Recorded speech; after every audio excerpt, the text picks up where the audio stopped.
Bismillahirrahmanirrahim. Assalamualaikum warahmatullahi wabarakatuh. Innal hamdalillah nahmaduhu wa nasta'inuhu wa nastaghfiruh wa na'udzu billahi min shururi anfusina wa min sayyiati a'malina. Man yahdihillahu fala mudilla lah wa man yudlilhu fala hadiya lah. Asyhadu an la ilaha illallah wahdahu la syarika lah wa asyhadu anna Muhammadan 'abduhu wa rasuluh la nabiyya wa la rasula ba'dah. قال الله تبارك وتعالى في القرآن الكريم يا أيها الذين آمنوا اتقوا الله حق تقاته ولا تموتن إلا وأنتم مسلمون وقال أيضا يا أيها الناس اتقوا ربكم الذي خلقكم من نفس واحدة وخلق منها زوجها وبث منهما رجالا كثيرا ونساء واتقوا الله الذي تساءلون به والأرحام إن الله كان عليكم رقيبا وقال عز من قائل يا أيها الذين آمنوا اتقوا الله وقولوا قولا سديدا يصلح لكم أعمالكم ويغفر لكم ذنوبكم ومن يطع الله ورسوله فقد فاز فوزا عظيما فإن أصدق الحديث كتاب الله وخير الهدي هدي محمد صلى الله عليه وسلم وشر الأمور محدثاتها فإن كل محدثة بدعة وكل بدعة ضلالة وكل ضلالة finnar.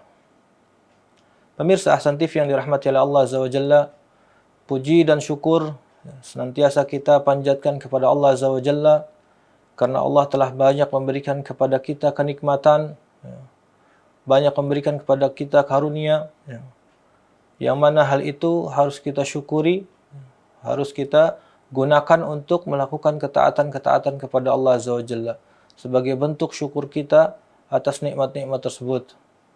Kemudian salawat dan salam semoga terlimpah curahkan kepada junjungan kita Rasulullah Muhammad sallallahu alaihi wasallam, kepada keluarganya, para sahabatnya, dan insya Allah kepada kita selaku umatnya yang memegang teguh ajaran serta sunnah-sunnahnya. Rabbi syrah li sadri wa yassir li amri wahlul 'uqdatan min lisani yafqahu qawli. Pemirsa Ahsan TV yang dirahmati oleh Allah Azza wa Jalla, pada kesempatan kali ini kita akan melanjutkan kembali pembahasan dari Kitabul Ilm, dan pada pertemuan sebelumnya kita sudah sampai ke poin yang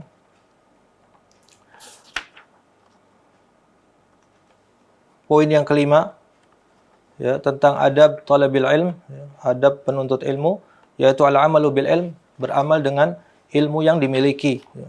Dan kita sudah tuntaskan beberapa hal dari poin ini, di antaranya adalah beramal dalam masalah akidah dan juga dalam masalah ibadah, dan kita masuk pada pembahasan berikutnya, yaitu tentang bagaimana seorang yang penuntut ilmu harus mengamalkan ilmunya dari sisi akhlak dan muamalah. Qala al-muallif rahimahullah, kadzalika la budda an yakuna 'amilan bi ilmihi fil akhlaqi wal muamalah. Demikian juga, ya, seharusnya seorang penuntut ilmu mengamalkan ilmunya dari sisi akhlak dan muamalah. Wal ilmu syar'i yad'u ila kulli khuluqin fadilin min as-sidqi wal wafa' wa mahabbatil khair lil mu'minina. Hatta qala an-nabiy sallallahu alaihi wasallam, la yu'minu ahadukum hatta yuhibba li akhihi ma yuhibbu li nafsihi. Dan ilmu syar'i, ilmu syar'i ini mengajak seseorang untuk senantiasa menghias dirinya dengan akhlak yang mulia. Dari sifat jujur, menepati janji, menyukai kebaikan bagi kaum mukminin. Di ilmu syar'i mengajak seseorang untuk memiliki sifat-sifat seperti ini, memiliki akhlak yang mulia. Hatta qala Nabi sallallahu alaihi wasallam, sampai Rasulullah SAW bersabda, la yu'minu ahadukum hatta yuhibba li akhihi ma yuhibbu li nafsihi. Tidaklah sempurna keimanan seorang di antara kalian sampai dia mencintai untuk saudaranya sebagaimana dia mencintai untuk dirinya sendiri. Jadi orang yang menuntut ilmu seharusnya dia memiliki akhlak yang mulia. Karena apa? Karena dia lebih mengetahui. Dia mengetahui dan dia harus mewujudkan ilmunya itu atau mengamalkan ilmunya itu dengan menunjukkan akhlak yang mulia. Dengan menunjukkan akhlak yang mulia. mencintai kebaikan bagi saudaranya, ya, menolong saudaranya, jujur dalam setiap perkataannya, ya, menepati janji-janjinya, dan lain sebagainya dari akhlak-akhlak yang mulia. Ya. Wa qala alaihi salatu wassalam, Nabi alaihi salatu wassalam juga bersabda, "Man ahabba an yuzahzaha 'anil nar wa yudkhalal jannah falta'tihi maniyatuhu wa huwa yu'minu billahi wal yawmil akhir wal ya'ti ilan nasi ma yuhibbu an yu'ta ilaih." Kata Nabi alaihi salatu wasallam, barang siapa yang ingin diselamatkan dari api neraka, wa yudkhalal jannah, dan dimasukkan ke dalam surga, falta'ti maniyatuhu, maka hendaknya kematian datang kepadanya sementara dia dalam kondisi beriman kepada Allah dan hari akhir, ya, dan dia mendatangi manusia dengan sesuatu yang disukai oleh mereka. Artinya, kalau dia ingin diselamatkan oleh Allah Azza wa Jalla dari api neraka dan dimasukkan ke dalam surga, hendaknya dia bertakwa kepada Allah, beriman kepada Allah dan hari akhir, dan hendaknya dia bergaul dengan manusia dengan akhlak yang mulia. Cukuplah bagi kita Rasulullah SAW sebagai suri teladan yang baik. Beliau alaihi salatu wasallam dipuji oleh Allah Azza wa Jalla di dalam Al-Quran. Wa innaka la'ala khuluqin azim. Sungguh engkau wahai Muhammad benar-benar di atas akhlak yang mulia. Dan juga istri beliau Aisyah radhiyallahu anha, Ummul Mukminin, tatkala ditanya oleh salah seorang sahabat, ya, tentang akhlaknya Rasulullah, bagaimana akhlaknya Rasulullah? Apa kata Aisyah? Kana khuluquhul Quran. Ya. Akhlak beliau adalah Al-Quran. Dan kita sebagai penuntut ilmu tentunya harus mencontoh Nabi SAW. Ya.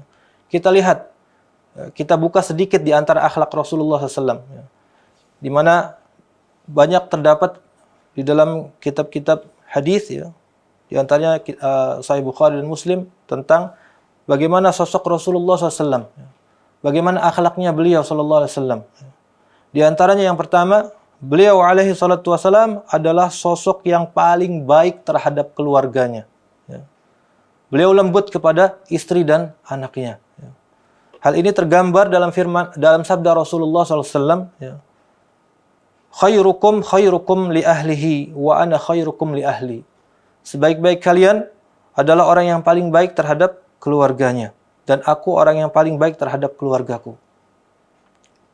Hadisnya sahih riwayat Ibnu Majah.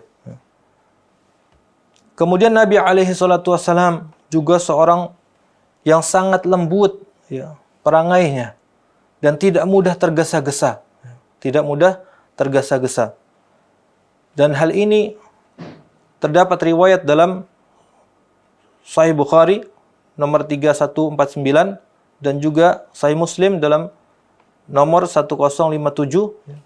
Hadisnya dari Anas bin Malik radhiyallahu anhu, bahwasanya suatu ketika Rasulullah SAW berjumpa dengan seorang Arab Badui. Dan Arab Badui ini, ya namanya Arab Badui, ya, adabnya agak kurang kepada Rasulullah SAW. Kadang suka memanggil dengan namanya saja, ya, dan lain sebagainya. Si Arab Badui ini menarik selendangnya Nabi SAW. Sampai-sampai dari tarikannya itu membekas di pundaknya Rasulullah SAW. Lalu Arab Badui tadi mengatakan kepada Nabi SAW, "Wahai Muhammad, berilah aku sebagian dari harta yang Allah karuniakan kepadamu." Berilah aku sebagian dari harta yang Allah karuniakan kepadamu. Coba, sudah ditarik selendangnya sampai membekas di pundaknya Nabi SAW, dimintain uang lagi oleh si Arab Badui ini. Akan tetapi Rasulullah SAW marah. Tidak. Nabi SAW menoleh ke arah Arab Badui tadi dan beliau tersenyum. Kemudian beliau mengatakan kepada sahabatnya, ya, agar memberikan sebagian dari harta yang dimiliki untuk si Arab Badui tadi. Ya. Kemudian juga di dalam Sahih Muslim nomor 2594, ya, dari Aisyah radhiyallahu anha, Nabi SAW bersabda, "Inna rifqa la yakunu fi syai'in illa zana, wa la yunza'u an syai'in illa syana." Sesungguhnya kelemah lembutan itu tidaklah ada pada sesuatu, melainkan akan membuat sesuatu itu indah. Dan tidaklah tercabut dari sesuatu kelemah lembutan tadi, ya, tidak ada pada sesuatu, melainkan itu akan memperburuk sesuatu tersebut. Subhanallah. Jadi kelemah lembutan ini sangat luar biasa dampaknya. Oleh karena itu, hendaknya kita menghias diri kita dengan sikap yang lemah lembut kepada orang lain. Ya. Sebagaimana Rasulullah SAW mencontohkan hal ini kepada kita untuk diteladani. Ya.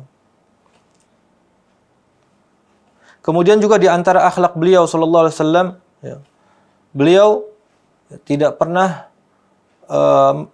menyalahkan pelayannya dan mengatakan hal-hal yang tidak baik atau cacian dan makian kepada pelayannya. Dan hal ini, ya, termaktub di dalam Sahih Bukhari nomor 2768 dan juga Sahih Muslim nomor 2309.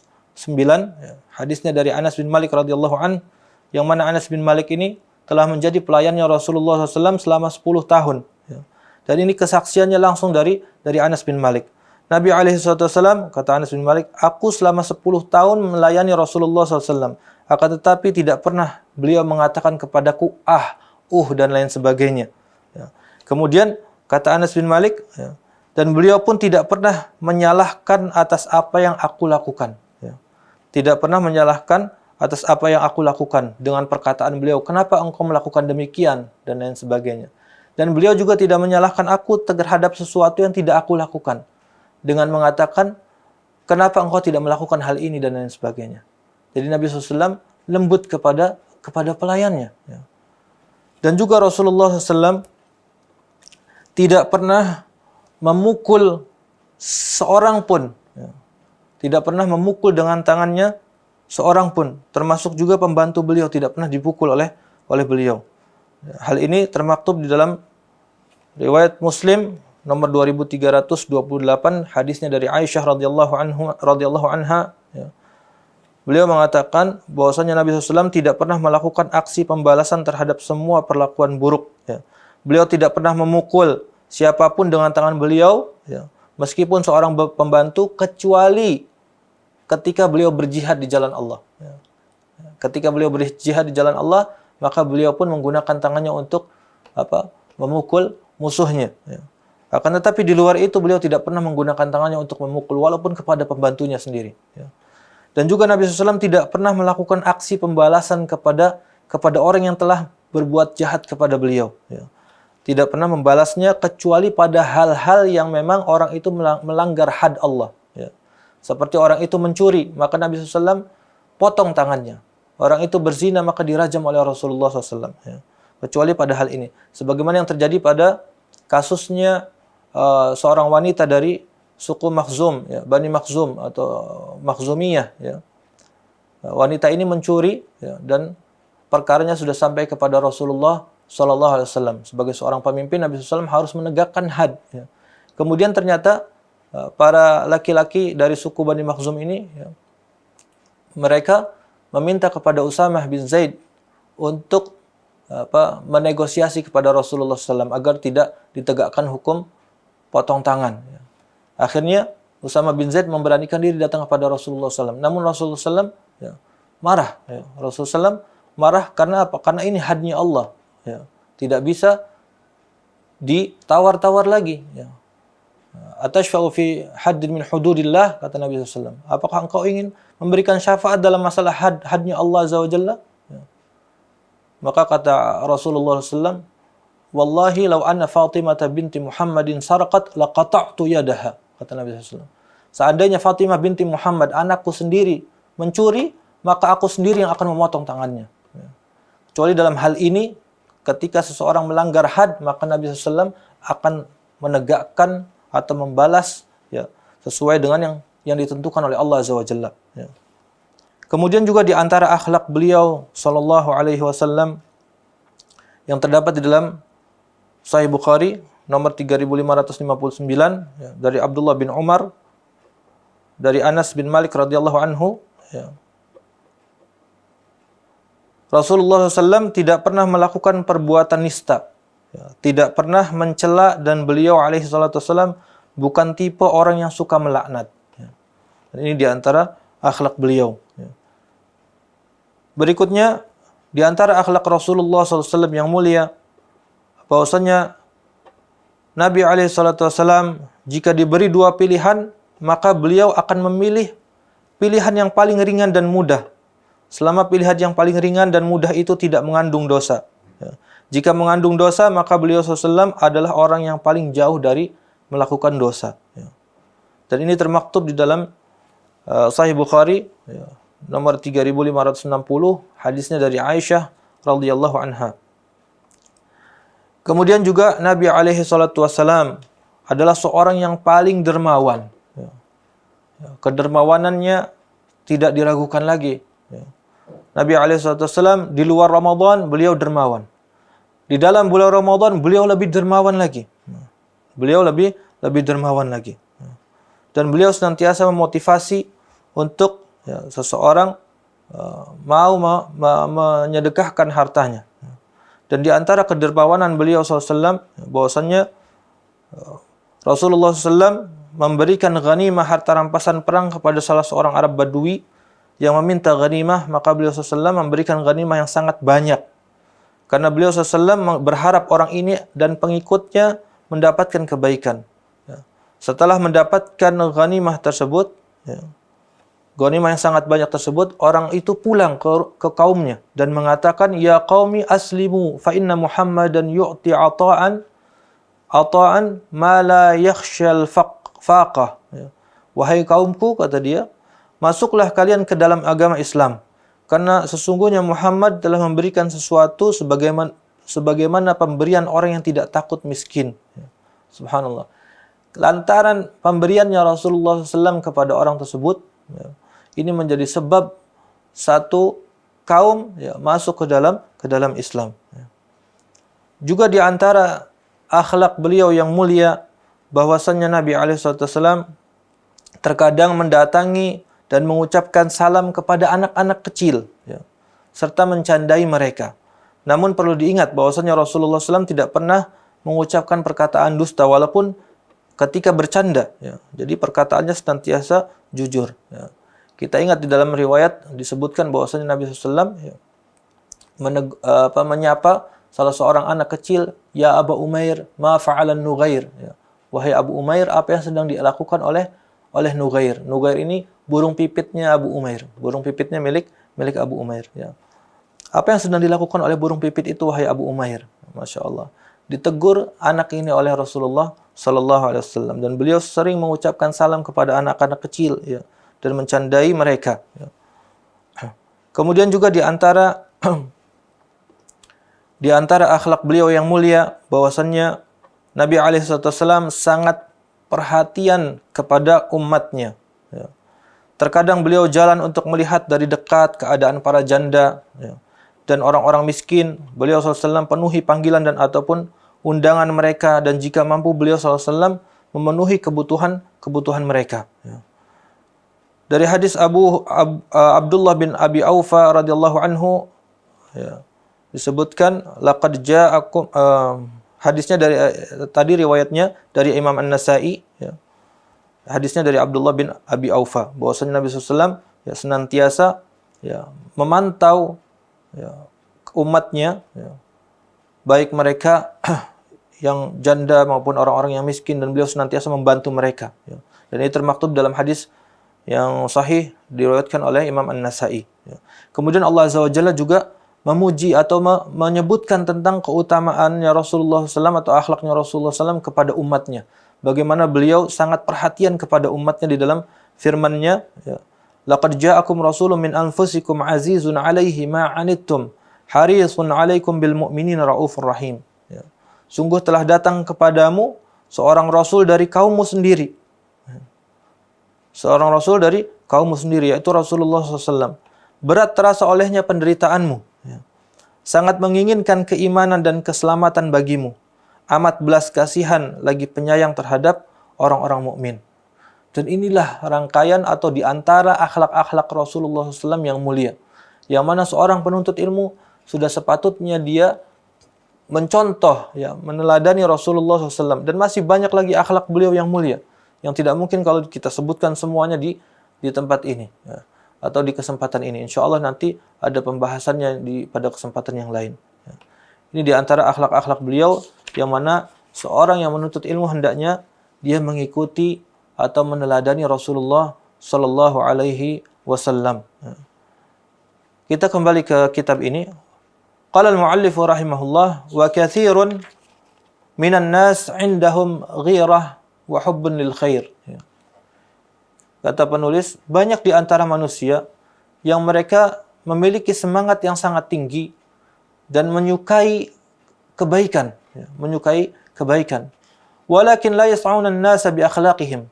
Akan tetapi sangat disayangkan, mereka tidak mewujudkannya dengan akhlak mereka, tidak mewujudkannya dengan akhlak mereka kepada manusia. Najiduhu 'indahu syiddah wa 'unf hatta fi maqamid da'wah ila Allah azza wa jalla.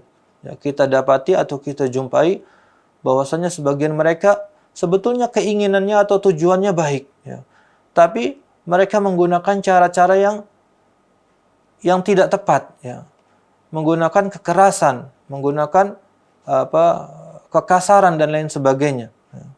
Sekalipun kata penulis, sekalipun pada saat mereka itu berdakwah di jalan Allah, menyeru manusia ke jalan Allah, najiduhu yasta'milul 'unf wa syiddah. Kita jumpai mereka menggunakan metode atau cara-cara untuk menyampaikan dakwah itu dengan cara yang kasar dan keras, dengan mencaci maki dan lain sebagainya. Padahal Allah Azza wa Jalla menyebutkan di dalam Al-Quran, dalam surat Al-Imran ayat 159, Allah berfirman, فَبِمَا رَحْمَةٍ مِّنَ اللَّهِ لِنْتَ لَهُمْ وَلَوْ كُنْتَ فَظًّا غَلِيظَ الْقَلْبِ لَانْفَضُّوا مِنْ حَوْلِكَ. Maka dengan sebab rahmat Allah, engkau bisa berlembah lembut kepada mereka, wahai Muhammad. Walau kunta fadhan ghalidhal qalb. Seandainya engkau itu memiliki hati yang keras, yang kasar, lan faddu min haulik, niscaya mereka akan lari, tidak mau mendekat kepadamu, tidak akan mau mendengar dakwahmu.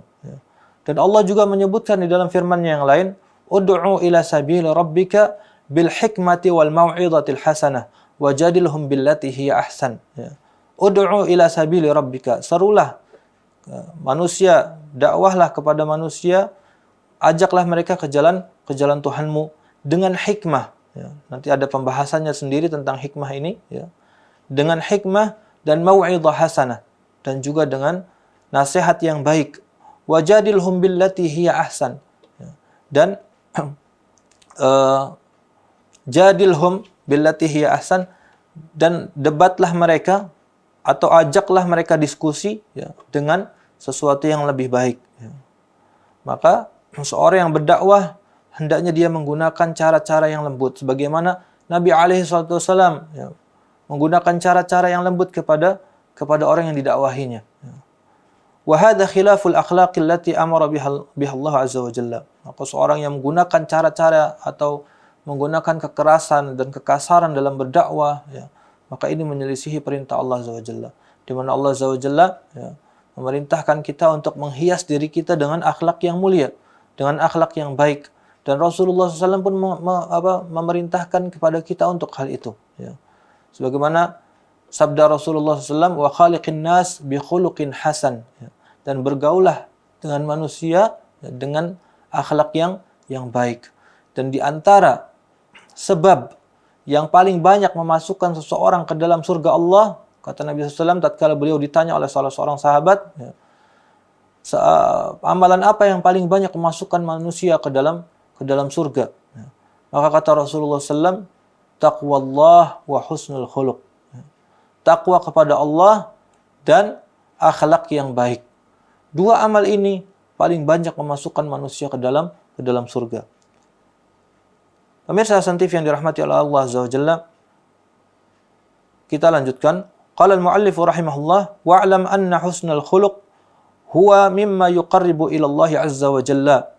Wa aula an-nasi bi Rasulillah sallallahu alaihi wasallam wa adnahum minhu manzilatan ahasinuhum akhlaqan. Dan perlu diketahui bahwasannya akhlak yang baik adalah salah satu yang bisa mendekatkan seseorang kepada Allah Azza wa Jalla. salah satu cara untuk kita mendekatkan diri kita kepada Allah Azza wa Jalla. Dan orang yang paling dekat dengan Rasulullah SAW kedudukannya nanti pada hari kiamat adalah mereka-mereka yang memiliki akhlak yang baik. Ahasinukum akhlaqan. Ya. Orang yang paling ahasinuhum akhlaqan, orang yang paling baik akhlaknya di antara mereka. Ya. Sebagaimana sabda Rasulullah sallallahu alaihi wasallam ya, yang diriwayatkan oleh Imam At-Tirmidzi, ya. Nabi alaihi wasallam bersabda, "Inna min ahabbikum ilayya wa aqrabikum minni majlisan yaumal qiyamah ahasinukum akhlaqan." Ya. Sesungguhnya min ahabbikum ilayya, orang yang paling aku cintai ya, dari kalian dan orang yang paling dekat denganku tempat duduknya pada hari kiamat ya, ahasinukum akhlaqan, orang yang paling baik akhlaknya. Wa inna abghadakum ilayya wa ab'adakum minni yaumal qiyamah ats-tsartsarun wal mutasyaddiqun wal mufayhiqun ya. Dan sesungguhnya orang yang paling dimurkai di antara kalian ya, dan paling jauh tempat duduknya dariku pada hari kiamat adalah ats-tsartsarun. Siapa mereka ats-tsartsarun ini? Orang yang banyak ngomong ya. Banyak ngomong, karena seorang yang banyak ngomong itu akan memungkinkan banyak kesalahannya ya. Kemudian al-mutasyaddiqun, orang yang besar mulutnya, omongannya selalu tinggi ya. Omongannya selalu tinggi menunjukkan kesombongannya. Wal mufayhiqun ya. Dan juga al-mufayhiqun ya. Qalu, maka para sahabat mengatakan kepada Rasulullah, "Ya Rasulullah, qad alimna ats-tsartsarun wal mutasyaddiqun, fama mutafayhiqun." Ya Rasulullah, kami sudah mengetahui ya, ats-tsartsarun, yaitu orang yang banyak omong. Al-mutasyaddiqun, kami juga sudah tahu, orang yang besar mulut ya. Orang yang sombong dengan perkataannya. Apa itu al-mutafayhiqun? Ya. Maka dijawab oleh Nabi SAW, al-mutakabbirun, yaitu mereka orang-orang yang sombong, yang senantiasa menolak kebenaran dan mencela manusia. Karena di dalam hadis yang lain Nabi SAW menyebutkan tentang kesombongan, al-kibru, kata Nabi SAW, batarul haq wa ghamtun nas. Sombong itu atau kesombongan itu adalah seorang menolak kebenaran yang sampai kepadanya dan mencela manusia, mencaci maki manusia. Maka mereka inilah yang akan dijauhkan dari Rasulullah SAW pada hari kiamat nanti. Pemirsa Hasan TV yang dirahmati oleh Allah Azza wa Jalla, al-amru sadis, perkara atau poin yang keenam dari adab penuntut ilmu adalah ad-da'watu ilallah ya. Ad-da'watu ilallah ya, yaitu berdakwah kepada Allah ya. Artinya menyeru manusia untuk melakukan ketaatan kepada Allah Azza wa Jalla ya. Dan ini tugas ya, yang harus dilakukan oleh setiap penuntut ilmu. Setelah ia menuntut ilmu, ia mengamalkan ilmu tersebut ya, dia pun punya kewajiban untuk berdakwah ya. Selain dia memperbaiki dirinya, juga harus memperbaiki orang lain ya. Harus memperbaiki orang lain ya. Maka dia harus berdakwah di jalan Allah Azza wa Jalla. Qala al-muallif rahimahullah, an yakuna da'iyan bi'ilmihi ila Allah Azza wa Jalla, yad'u fi kulli munasabah fil masajid wa fil majalis wa fil aswaq wa fi kulli munasabah ya. Maka seorang yang menuntut ilmu ya, maka dia harus ya, da'iyan bi'ilmihi, dia harus menyeru, berdakwah dengan ilmu yang dia miliki ya, mengajak manusia untuk taat kepada Allah Azza wa Jalla ya. Yad'u fi kulli munasabah ya, dia harus berdakwah dalam setiap kesempatan yang dia miliki ya. Baik di masjid ataupun di majelis-majelis tertentu ataupun di pasar-pasar atau di mana saja ya. Di tempat-tempat dan kesempatan yang dia punya, hendaknya dia mendakwahkan ilmunya ya. Hendaknya dia mengajak orang lain untuk melakukan ketaatan kepada Allah Azza wa Jalla. Hadha Nabi sallallahu alaihi wasallam ba'da an ataahu Allahu an-nubuwwah war risalah ma jalasa fi baitihi bal kana yad'u an-nasa wa yataharraku. Inilah Rasulullah SAW, Nabi Muhammad SAW ya, setelah beliau diberikan ya, atau diangkat sebagai seorang nabi dan diberikan risalah ya, maka beliau tidak duduk di rumahnya begitu saja, tidak ya. Bal kana yad'u an-nasa wa yataharraku, akan tetapi beliau segera berdakwah ya, mengajak manusia ya, untuk mentauhidkan Allah ya. dan beliau bergerak, ya. Tidak diam saja di rumahnya. Ya. Beliau berdakwah dari dakwah yang sembunyi-sembunyi sampai ke dakwah yang terang-terangan. Ya. Beliau melakukan hal tersebut. Ya.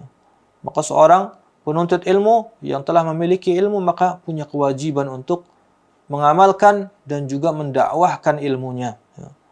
Wa ana la uridu min talabatil ilm an yakunu nuskhan min kutubin, kata Syekh Muhammad bin Shalih Al-Utsaimin, dan saya tidak menginginkan setiap penuntut ilmu atau siapa saja yang menuntut ilmu ya hanya sebagai salinan dari kitab-kitab. Artinya apa? Ilmunya banyak tapi tidak ada manfaatnya buat orang lain. Ya. Kalau tidak dibaca kitab itu tidak akan bermanfaat. Ya. Sebagaimana dia memiliki ilmu yang banyak tapi dia tidak mau ajarkan kepada orang lain. Ya. Walakinni uridu minhum an yakunu ulama'a amilin. Akan tetapi yang aku inginkan, kata Syekh, ya, dari mereka bisa menjadi ulama, ya, orang yang alim dan mengamalkan ilmunya. Ya, mengamalkan ilmunya di sini dan juga mendakwahkan ilmunya tersebut kepada orang lain. Ya. Baik, pemirsa Hasan TV yang dirahmati Allah Azza wa Jalla, kita cukupkan pembahasan untuk kesempatan kali ini, dan sebelum kita tutup akan dibacakan beberapa faidah yang bisa diambil dari pembahasan kita pada kesempatan kali ini. Yang pertama, bahwasanya seorang penuntut ilmu ya sudah seharusnya mengamalkan ilmunya baik dari sisi akidahnya, dari sisi ibadahnya, dan dari sisi akhlaknya. Ya. Dari sisi akhlaknya dalam artian dia menghias dirinya dengan akhlak-akhlak yang mulia. Ya. Kemudian poin yang kedua, bahwasannya akhlak yang mulia merupakan cerminan ilmu yang bermanfaat yang dimiliki oleh seseorang. Ya. Ketika seseorang memiliki ilmu dan dia mengamalkan ilmu tersebut, maka akan tertampak pada perbuatannya, ya, pada sikapnya. Ya. Tentunya dia akan bergaul dengan manusia dengan menunjukkan akhlak yang mulia. Sebagaimana Rasulullah SAW, orang yang paling berilmu, ya, orang yang mengetahui tentang agama ini, dan beliau orang yang paling mulia akhlaknya kepada Allah dan juga kepada manusia. Kemudian pemirsa Hasan TV yang dirahmati Allah Azza wa Jalla, setiap penuntut ilmu memiliki kewajiban, ya, memiliki kewajiban untuk memperbaiki dirinya dengan mengamalkan setiap ilmu yang dia dapatkan, ya. Dan juga dia memiliki kewajiban untuk memberikan atau mengajak manusia atau mendakwahi manusia untuk melakukan ketaatan-ketaatan sebagaimana yang telah dia lakukan, ya. Maka sudah sepatutnya setiap penuntut ilmu, ya, terjun ke medan dakwah, ya, dan menyampaikan setiap ilmu yang dia miliki kepada orang lain di tempat manapun, pada kesempatan apapun, ya, maka ada kesempatan dia sampaikan, ya. Ketika dia melihat sesuatu yang tidak baik, maka tegur, ya, dan lain sebagainya. Tapi tentunya dengan menggunakan cara-cara yang baik, ya. Tidak menggunakan dengan cara yang kasar dan lain sebagainya. Harus dengan kelembutan, dengan kelemah lembutan. Baik, mungkin ini saja yang bisa disampaikan pada pertemuan kali ini. Lebih dan kurangnya saya mohon maaf. Hadza wallahu taala alam. Mudah-mudahan Allah Azza wa Jalla memberikan keistiqamahan kepada kita untuk senantiasa melaksanakan ketaatan-ketaatan kepada Allah, ya. Mudah-mudahan Allah Azza wa Jalla senantiasa memberikan taufik kepada kita dan memberikan kemampuan dan kesehatan kepada kita untuk senantiasa menghambakan diri kita kepada Allah Azza wa Jalla. Baik, hadza Allah taala alam wa sallallahu ala Muhammadin wa ala ali Muhammad. Subhanakallahumma bihamdika asyhadu an la ilaha illa anta astaghfiruka wa atubu ilaik. Wassalamualaikum warahmatullahi wabarakatuh.